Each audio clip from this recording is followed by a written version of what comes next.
Welcome to the Athletic Brewing post-race report. The Ironman Pro Series was at Tallinn, Estonia for the Ironman 70.3 European Championship. And now we're going to take a look at our women's highlights. That's amazing racing from our women out here today. The day started on this beach start where Sid, they had a pretty long run to get to the actual swimming racing part of the start of the race here today.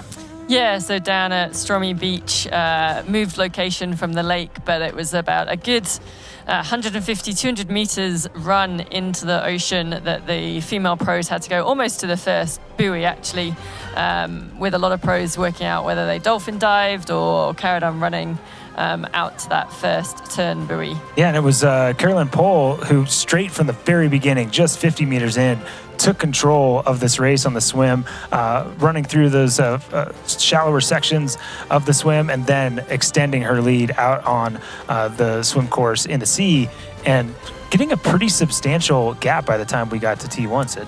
Yeah, I think Caroline's lead out the water and during the swim was probably more than we expected and was a good few seconds ahead a chase pack, which probably had our main contenders. Lauren Brandon was in there, as well as a few other notables as Caroline headed out in the lead to the bike course.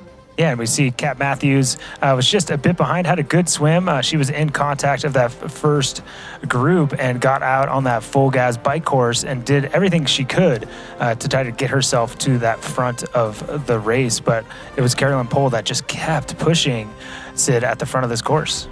That's right, and we thought with Kat Matthews and Lisa Norden coming out together, that would be a pretty big powerhouse to chase down the leader.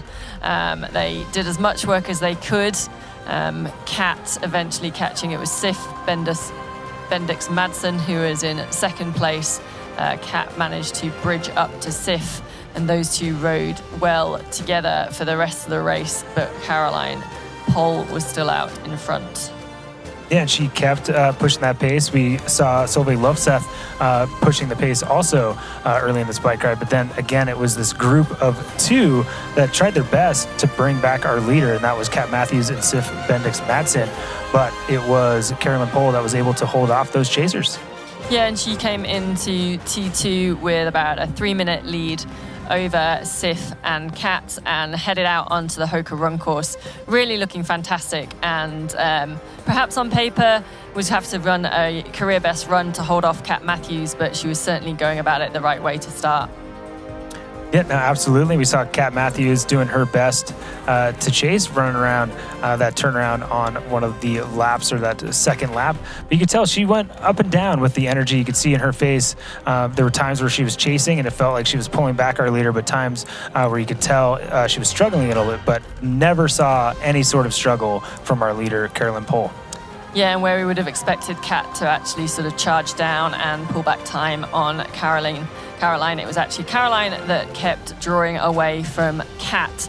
Kat did come back strong, but it was clear emotions as Caroline Pohl took probably the biggest win of her career, something she's been working hard over the last 4 weeks for. So taking the win at Ironman 70.3 Tallinn at the European Championship. Amazing breakthrough performance, no doubt, from our women's champion, Caroline Pohl. And it was not far behind a second place athlete, Kat Matthews, getting herself across that finish line and getting a lot of points, not as many as she wanted, but about as many as you could get, only finishing a few minutes behind our women's leader. And you could tell, look on her face, she was proud of her competitor. And you know what it's like to get that breakthrough. Kat was pleased. Yeah, and in third place from Norway, in only her third 70.3 coming off the back of the Paris Olympics, was Solveig Lofseth. She finished in 4:05.56, rounding out the podium. Yeah, amazing performances from those three athletes. And again, coming off the Olympics, that's a great result from our third place athlete. Let's go ahead and check out what happened in the men's race. So again, the men's race down at Stromy Beach. The men started at 9 a.m. this morning, a beautiful sunny day in Tallinn. Headed out on that run into the water. And in fact, what we saw in the men's race, many of them were running all the way out to that first turn buoy. Yeah, no, it was a long, long run, and you could tell it kind of changed the dynamics of the swim. It spread out, then bunched up, and we had a few different groups trying to catch up to our men's leader. But very early on, Hannes Butters was able to get a pretty significant gap on the field, Sid. And we expected maybe him to get pulled back by the likes of Mark Dubrick, some of our Olympic athletes that were just at the Olympics. We thought they'd have the horsepower to bring him back, but Butters was not having anything to do with that. No, that's right. And this youngster headed out onto the bike course with a clear lead, and again with a huge chase pack coming behind him with a lot of the big contenders. We thought it would be only a matter of time before they reeled him in, but Hannes Butters had different ideas and set out on that bike course, extending his lead and taking control of the race. Yeah, he certainly did. He was out on that full gas bike course, pushing the pace as much as he could, but a huge powerhouse in the Ironman cycling scene was Robert Callan, and he went all the way to the front and pushed that pace and was able to get up to our men's leader, Hans Butters, but it was just a matter of time before this guy who has the world record for Ironman bike split to really show his dominance late in this bike course here in Tallinn. Yeah, that's right. Butters stayed with him for as long as possible and almost till they came back to T2.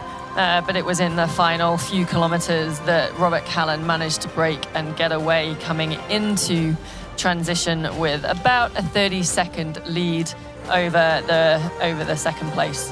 Yeah, and it was Jelle Heens was doing his best to stay as close as possible as with a chase group of a few athletes that ended up kind of making up the chase group on the run, but held himself within fighting distance of our first male athlete off of the bike, and that was Robert Callan.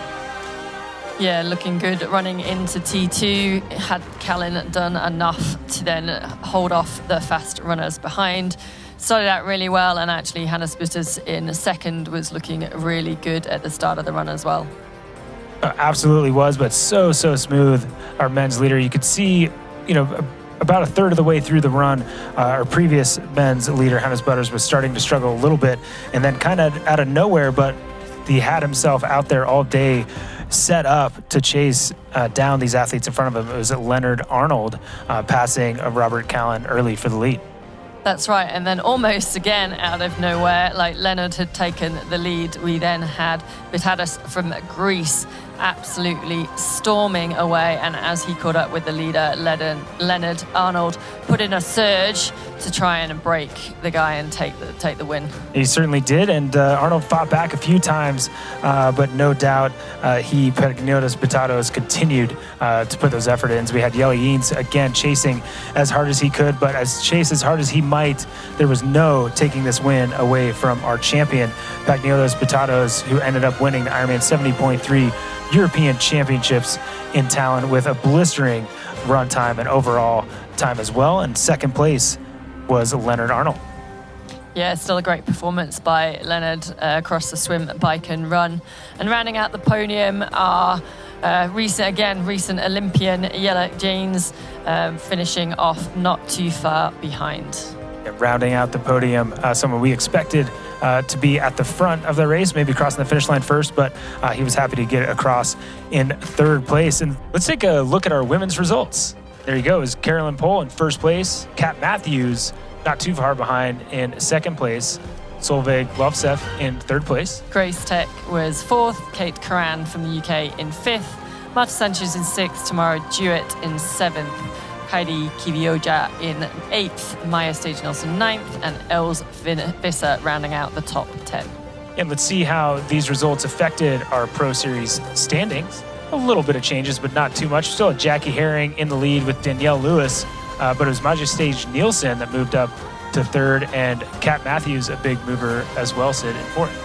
That's right, and the rest, Alice Albert drops down 2 spaces, but the rest is the same. Kylie Simpson still in our top 10. Danielle Blymel, Els Visser has moved up into the top 10 following her race today. Erin Schenkels drops down to 9th, and Fenella Langridge rounds out our top 10. And let's take a look at our men's results. And it was, again, upset finish from Pagnotas Batatos, getting across the finish line first at 3:36.09. Leonard Arnold in second. Jelle Heens in third, Kasper Stepniak in 4th, and Justus Nieschlag in 5th. Yeah, Anthony Costas, Bart Arnouts, Robert Callan, Fabian Musen, and Mark Dubik finish out the results. And let's take a look at our Pro Series points and how this race affected that. Still the same top 3, Matthew Hansen, Jackson Laundrie, Patrick Lena, Colin Zutsch, and Chris Leiferman. Yeah, Matthew Marquette, Paul Schuster, Christian Hogenhaug, Gregory Barnaby. No change in our top 10 overall in the series today. The next Ironman Pro Series broadcast is Ironman 70.3 Zell MC Caprim on September 1st. Watch live for free at proseries.ironman.com. Outside TV, DAZN, L'Equipe Live. This has been the Athletic Brewing Post-Race Report.